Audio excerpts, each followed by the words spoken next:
जय हिंद दोस्तों, स्वागत है आपका परफेक्ट प्रैक्टिस के इस यूट्यूब चैनल पर।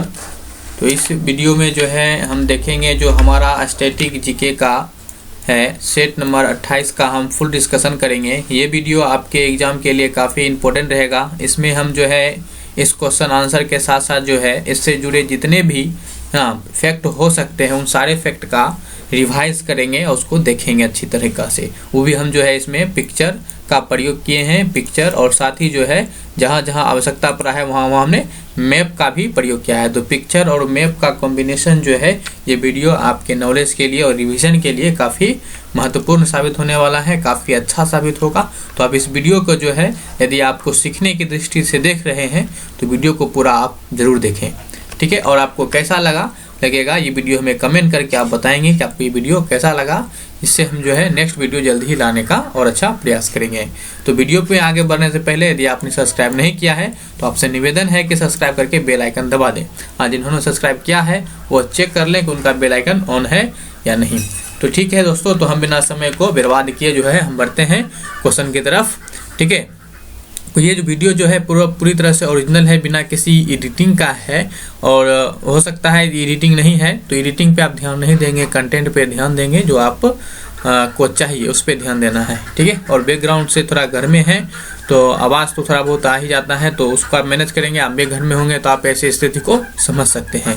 क्वेश्चन खैर हमारा है कि भारतीय संविधान सभा के प्रारूप समिति के अध्यक्ष कौन थे। तो आपको बताना है ये प्रारूप समिति के अध्यक्ष कौन थे। तो भारतीय संविधान सभा के जो प्रारूप समिति के अध्यक्ष वो बी.आर. अम्बेडकर थे। और बी.आर. अम्बेडकर को ही जो है हम क्या कहते हैं, संविधान का जनक भी जो है बी.आर. अम्बेडकर को ही कहा जाता है। और बी.आर. अम्बेडकर ने ही जो संविधान का अनुच्छेद नंबर 32 है इसको संविधान का आत्मा कहा था, ठीक है। क्वेश्चन हमारा है, मतलब क्वेश्चन क्या, पहले इसमें जो है और भी बहुत सारी समितियां हैं, उस समितियों का जो है देख लीजिए क्योंकि ये आपके लिए काफ़ी इंपॉर्टेंट होगा। इसको एक बार रिवाइज करना जरूरी है, ठीक है। तो प्रारूप समिति के अध्यक्ष यदि पूछा जाए तो बी.आर. अम्बेडकर, यदि राज्य समिति, संघ शक्ति समिति और ये संघ संविधान समिति, ठीक है। तो यहाँ पे जो है शक्ति दो बार आ गया है तो यहाँ पे होगा एक संघ संविधान समिति, मिस्टेक हो गया टाइपिंग करने में। तो यहाँ पे जो है इसकी जो अध्यक्ष थे, ये तीनों के अध्यक्ष वो जवाहरलाल नेहरू थे, ठीक है। और वहीं पे जो कार्य संचालन संविधान सभा के जो कार्य संचालन समिति के अध्यक्ष थे वो के.एम. मुंशी थे। और सिर्फ संचालन समिति पूछ दे दें तो फिर डॉक्टर राजेंद्र प्रसाद। डॉक्टर राजेंद्र प्रसाद हमारे पहले राष्ट्रपति भी थे और ये नियम समिति के साथ में अध्यक्ष भी थे। वहीं झंडा समिति के अध्यक्ष पूछे तो आपको जे.बी. कृपलानी बताना है, ठीक है। उम्मीद करते हैं ये तो आपको याद ही होगा, और जिसे याद नहीं था उसके है ना वो याद कर लेंगे। आप चाहें तो स्क्रीनशॉट भी ले सकते हैं, और जिनको याद था उनको रिवाइज हो गया। और ये हम पहली बार यहाँ पे रिवाइज नहीं करवा रहे हैं, इसके पहले भी सेट में जो है हम करवा चुके हैं, ठीक है। यदि आप हमसे बने हैं तो आपका रिविजन जो है हमेशा होता ही रहेगा।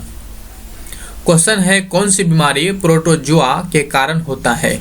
तो यहाँ पे आपको जो है ये याद होना चाहिए कि प्रोटोजोआ से कौन कौन सा रोग होता है, ठीक है।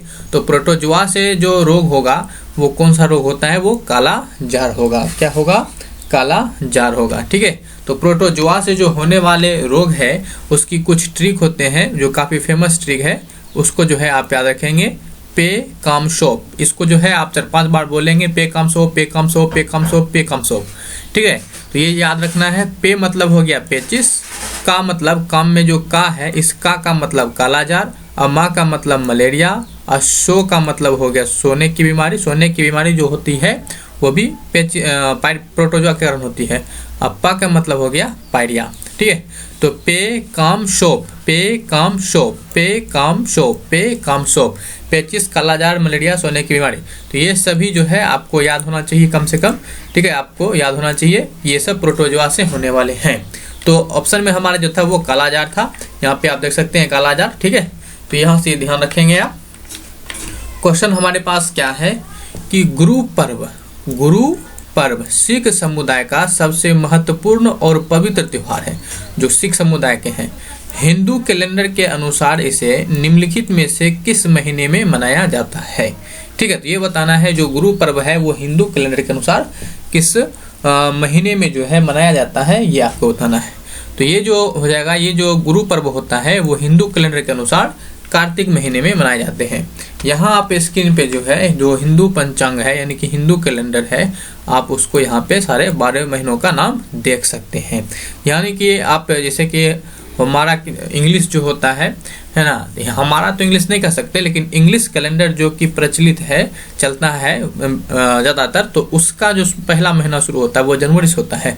लेकिन यहाँ हिंदी कैलेंडर जो होता है ये शुरू होता है हमारा चैत माह से। क्या होता है? चैत माह से शुरू होता है, ठीक है। और जाके फागुन पे जो होता है हमारा इसका ये 12वां महीना होता है, ठीक है ना। तो ये आप ध्यान रखें। बाकी आप इंग्लिश से यहाँ मैच कर सकते हैं। इस वीडियो को यदि हम पूरा डिटेल करेंगे तो यही वीडियो लंबा हो जाएगा, तो आप ये ध्यान रखेंगे, ठीक है। पहला हो गया चैत, वैशाख, ज्येष्ठ, आषाढ़, सावन, इसको सावन बोलते हैं, भादो, आश्विन, कार्तिक, और मार्गशीर्ष, पौष, माघ और फागुन। तो ये जो है होता है इस तरह का, ध्यान रखेंगे। जैसे कि यदि आप अभी ये वीडियो देख रहे हैं तो ये हमारा जो है ये क्या है? मई है ना, मई है। तो मई को जो है हम क्या बोलते हैं? ज्येष्ठ बोलते हैं। क्या? जेठ। जेठ ऐसे बोला जाता है हम भाषा में, जी हाँ होता है ज्येष्ठ है, लेकिन जेठ बोलते हैं, ठीक है। यहाँ पे इस तरह से ध्यान रखेंगे। हालांकि अभी जो क्वेश्चन बना था वो हमारा 8वां महीना कार्तिक पर बना था, यानी ये अभी जो हमारा ये चल रहा है 5वां महीना, ये हिंदी कैलेंडर के अनुसार क्या है? 8वां महीना है, ठीक है। तो नेक्स्ट क्वेश्चन की तरफ बढ़ते हैं। कथकली नृत्य ललित कला के डैश प्रारूपों का लयबद्ध संयोजन है। तो कथकली कितने प्रारूप का संयोजन है ये आपको बताना है। तो कथकली जो है ये आपका 5 लयबद्ध जो प्रारूप है उसके संयोजन होते हैं। बाकी जो कथकली जो है आपको पता ही होगा कि ये जो है केरल का जो है जो आपका फोक डांस है, और केरल में एक और होता है मोहिनीअट्टम, ये भी केरल का है।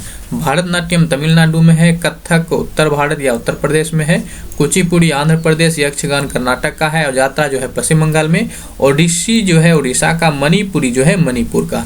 तो ये जो है आपको याद रखना है। और यदि आप चैनल पे पुराने हैं तो ये आपके पास तो पता नहीं अनगिनत बार ये आपका रिवाइज हो गया होगा। नए हैं तो स्क्रीनशॉट ले सकते हैं या फिर इसके जो है आप याद कर सकते हैं, क्योंकि ये कई बार क्वेश्चन रिपीट होता है इस सेक्शन से।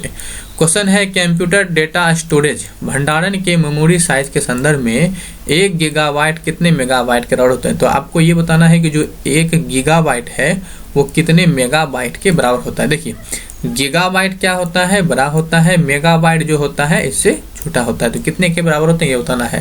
तो ये 1024 मेगाबाइट के बराबर होते हैं। एमबी का मतलब हो गया आपका यहाँ पे, ठीक है, मेगाबाइट, ठीक है ना। ये ध्यान रखेंगे 1024 जो मेगाबाइट है उससे उसके बराबर होते हैं। वहीं पे आप बाइनरी नंबर में जो आप ध्यान रखेंगे कि इसी से जुड़े जो टॉपिक है उसको समझ लीजिए। 0 और 1 का जो है हम बाइनरी नंबर कहते हैं, और 0-1 को 1 बीट जो होता है वो 0 और 1 होता है। और बीट देखिए 3 शब्द आपको ध्यान रखना है। बीट सबसे छोटा बीट होता है, उसके बाद उससे बड़ा निबल होता है, और उससे बड़ा बाइट होता है। बाकी उसके बाद सब जो है ये किलो, मेगा, गीगा, टेरा, है ना, जीगा, हेक्सा, ये सब लगना शुरू हो जाता है।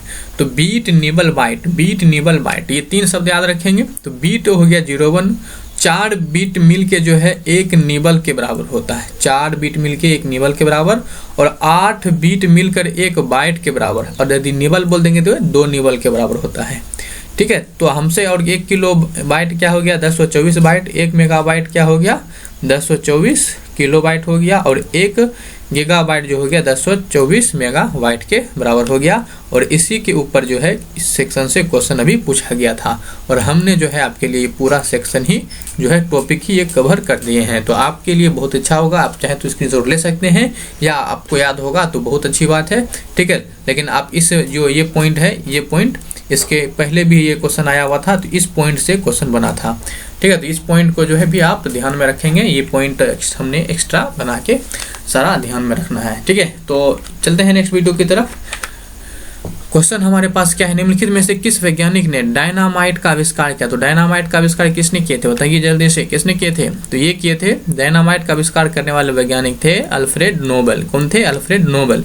और अल्फ्रेड नोबेल ने ही किए थे, और इसी के नाम पे जो है ना जो पुरस्कार, नोबेल पुरस्कार दिया जाता है। और नोबेल पुरस्कार जो है ये विश्व की सर्वोच्च पुरस्कार है। इसके पहले भी हम जो है इसका कवर करवा चुके हैं। साथ में यहाँ पे आप पहले देखे हैं तो रिवीजन आपका होना जरूरी है।